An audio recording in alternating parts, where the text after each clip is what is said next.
Hi guys, today we're going to look at some inverse trig functions. I know you love trig and now we're going to do inverse trig functions. So remember, it's important that you know the domain and range for the inverse trig functions.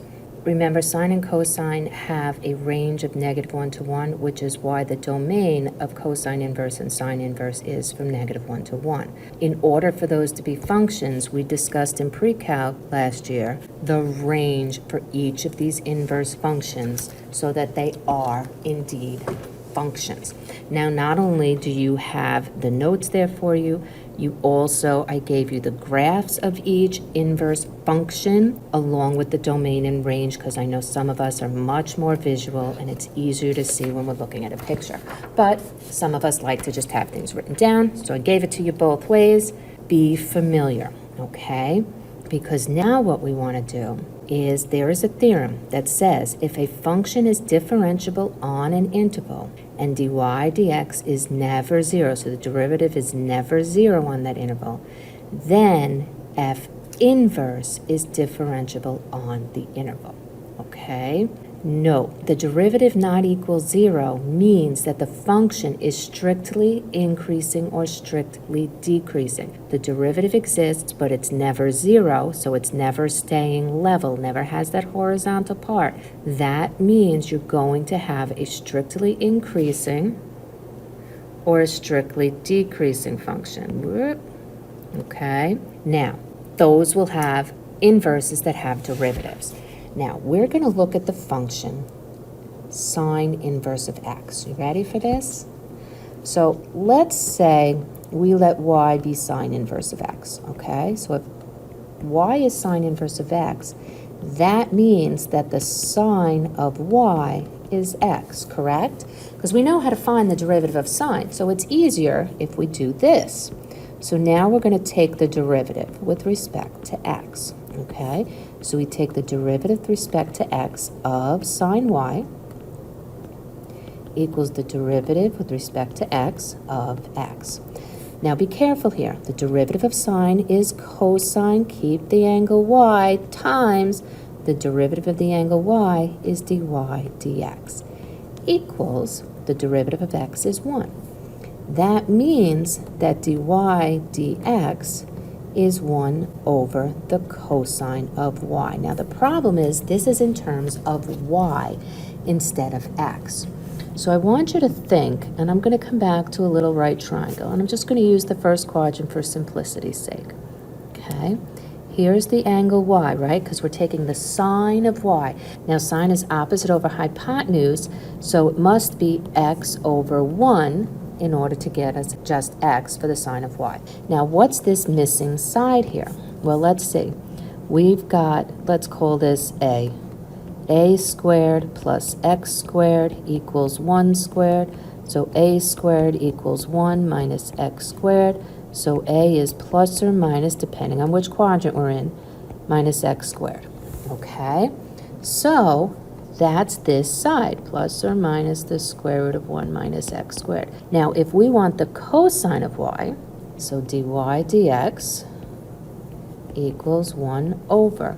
Cosine is adjacent, which is this piece, over 1, so it's just that piece. We also know that since, remember those domain and range things? Since y equals the sine inverse of x, we have negative pi over 2 is less than equal to y, less than equal to pi over 2. That means that cosine, because think about this, from negative pi over 2, that's here, to positive pi over 2 here, we're in quadrants 1 and quadrants 2. And all students take calculus. Cosine is positive. So that means that our dy dx equals 1 over positive square root of 1 minus x squared. There we go. Now we found it. Now once you have one, I'm not going to go through proving all of them. Here are the inverse derivatives for all 6 inverse trig functions. Yes, you should know them. I know that's not fun, but yes, you should know them. Sine inverse, definitely. Tan inverse, definitely. those are the ones that show up most often on the AP exam, all right? I will be honest, those are the ones I've seen most often, but technically, they can all show up. So you need to be familiar with all of them, okay? I know it's not often I tell you to memorize something, but here we are. Now you'll notice when you turn the page, aha, this looks almost the same, except my x is turned to u's, and then there's this little extra du dx on all of these rules. This du dx on all of them is simply a reminder to use the chain rule. Okay? It means when you have an angle, don't forget to use the chain rule. Okay? And we'll go through one that looks just like that. See, here we have the derivative with respect to x of arctangent of x cubed. Okay? So our angle is x cubed. That's our u. So if we follow for arctangent, that's this one. Now remember, arctangent is the same as tan inverse of x cubed. They're the same, okay?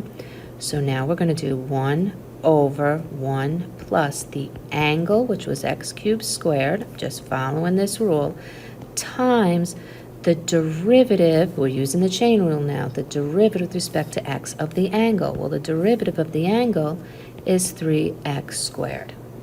So now we're just going to simplify that. That 3x squared is in the numerator.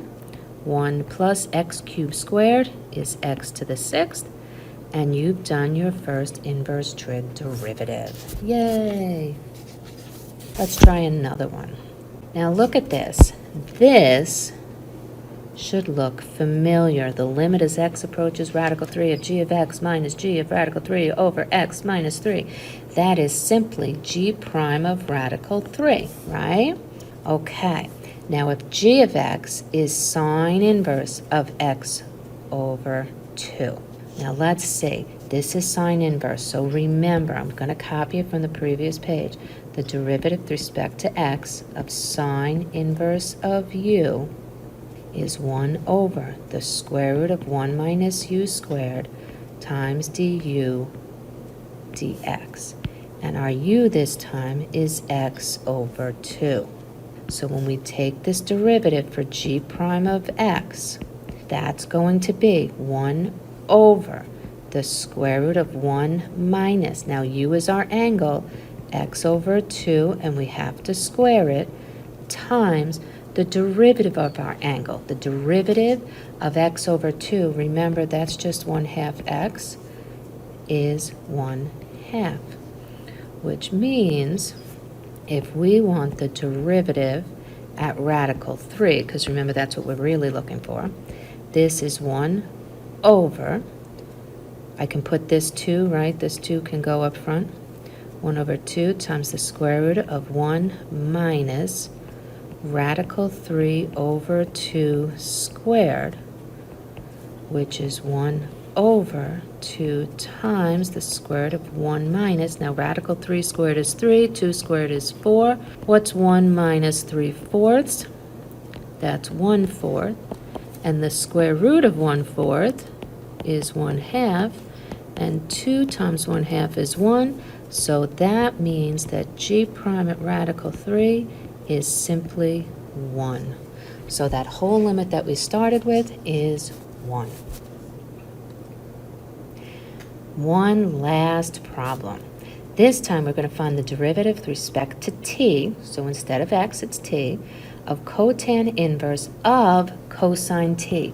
So our angle for the inverse function is cosine of another angle.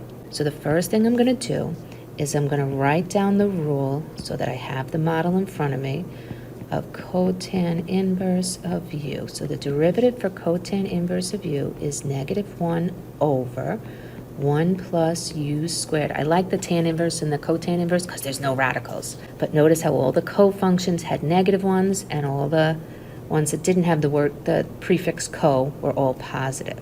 Okay? So if you see what I'm saying, when you look here, all the ones that start with co, all have negatives. The ones that don't have co are positive. times, whoops, we forgot to write, and this time it's going to be du dt because we don't have a dx. All right, so here we go. We're going to follow this pattern. -1 over 1 plus, now our u is that cosine t, and we're going to square it, okay? Times du dt. What's the derivative of cosine t? That's negative sine t.